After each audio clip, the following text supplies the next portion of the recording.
Voilà, bien-aimés de Dieu, nous vous saluons dans le nom puissant de notre Seigneur Jésus-Christ. Recevez sur vous la paix, la joie et l'amour de Dieu. Au nom du Père et du Fils et du Saint-Esprit. Amen. Seigneur, nous te rendons grâce pour cette semaine encore que tu nous donnes de vivre. Merci pour ces différents jours que tu nous accordes de pouvoir connaître. Merci pour ta présence à nos côtés, merci pour ton soutien, merci pour ta lumière qui nous éclaire et qui nous aide, Seigneur, à te reconnaître dans tout ce que nous vivons. Soyez bénis, bien-aimés de Dieu. Je vous partage aujourd'hui encore, lundi 14 février, la manne de la semaine. Vous avez constaté que nous avons lu un bon nombre de livres déjà. Nous sommes déjà au livre de Deutéronome que nous allons aborder à partir d'aujourd'hui, à partir de cette semaine. Vous avez lu, vous venez de terminer, d'achever pratiquement la lecture du livre des Nombres. Et le livre des Nombres, si vous l'avez lu, vous avez constaté qu'il est divisé en 3 grandes parties. Et dans ces parties, nous retrouvons pratiquement ce que le Seigneur nous montre à travers la fin du séjour au Sinaï. Donc à partir du chapitre 1 jusqu'au chapitre 10, vous avez pu constater ces différents langages, dialogues entre le Seigneur et son peuple. Vous avez aussi pu voir les 4 ans d'errance dans le désert avec le peuple de Dieu dont la foi vacillait à tout moment.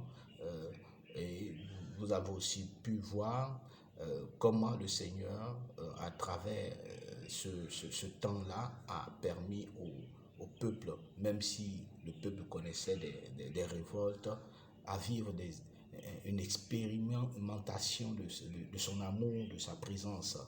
Vous avez aussi vu dans les derniers chapitres du livre des Nombres comment le peuple a pu subir un certain nombre d'agressions, mais le Seigneur a été toujours fidèle. Et l'un des faits marquants, c'est lorsque Balaam s'élève dans l'optique de maudire et que Dieu le contraint à bénir le peuple, car seule la bénédiction de Dieu compte.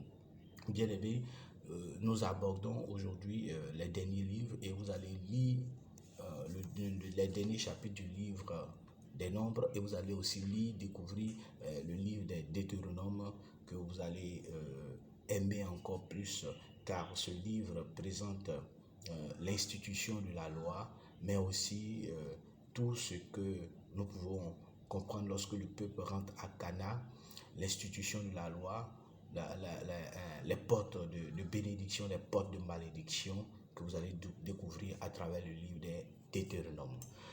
Bien-aimés, nous vous partageons sur les paroles de la semaine, la manne de la semaine. Pour cette semaine, nous allons lire des Nombres chapitre 33 à partir de Nombres chapitre 33 au chapitre 36 pour le lundi, le premier jour. Le mardi, nous allons lire Deutéronome chapitre 1 au chapitre 4. Deutéronome chapitre 1 au chapitre 4. Le troisième jour, donc nous allons lire Deutéronome chapitre 5 au chapitre 8. Donc le troisième jour, le mercredi, Deutéronome chapitre 5 au chapitre 8. Le quatrième jour, le jeudi, Deutéronome chapitre 9 au chapitre 12. Deutéronome chapitre 9 au chapitre 12 pour le jeudi. Le vendredi, nous allons lire Deutéronome chapitre 13 au chapitre 16. Deutéronome chapitre 13 au chapitre 16. Le samedi, nous allons lire Deutéronome chapitre 17 au chapitre 20. Deutéronome chapitre 17 au chapitre 20. Et le dimanche, Deutéronome 21 au chapitre 24. Deutéronome chapitre 21 au chapitre 24. Alors, si vous nous suivez, vous allez lire les derniers livres les derniers chapitres du livre des Nombres, Deutéronome chapitre 33 au chapitre 36, et vous allez lire à partir du mardi chaque jour 4 chapitres qui partent du Deutéronome chapitre 1 au chapitre 24. Retenez ceci, faites l'effort de lire au moins 4 chapitres par jour. Vous l'étalez sur tout le long du jour, à chaque moment, petit moment de repos, petit moment d'inactivité, vous vous retirez quelque part, vous lisez quelques versets, quelques chapitres pour pouvoir terminer tout ça dans la journée. Vous devez terminer tout ça avant que le jour ne finisse, c'est-à-dire de 6h à 21h, à 22h, votre heure de coucher. Il est intéressant de lire les chapitres, la parole de Dieu en début de jour ou encore en fin de jour.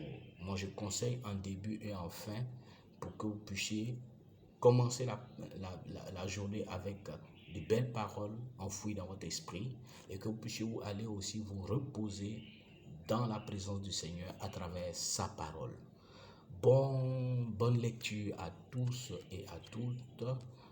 Bonne démarche de la lecture de la parole de Dieu.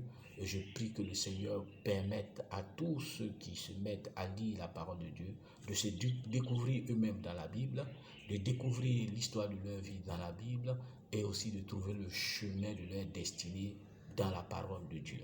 Que Dieu vous bénisse, que Dieu vous garde, que le Seigneur nous guide et nous oriente. Recevez la grâce et la faveur de Dieu dans vos maisons, dans vos occupations, et que la présence de Dieu ne vous quitte jamais. Amen. Au nom du Père et du Fils et du Saint-Esprit. Amen.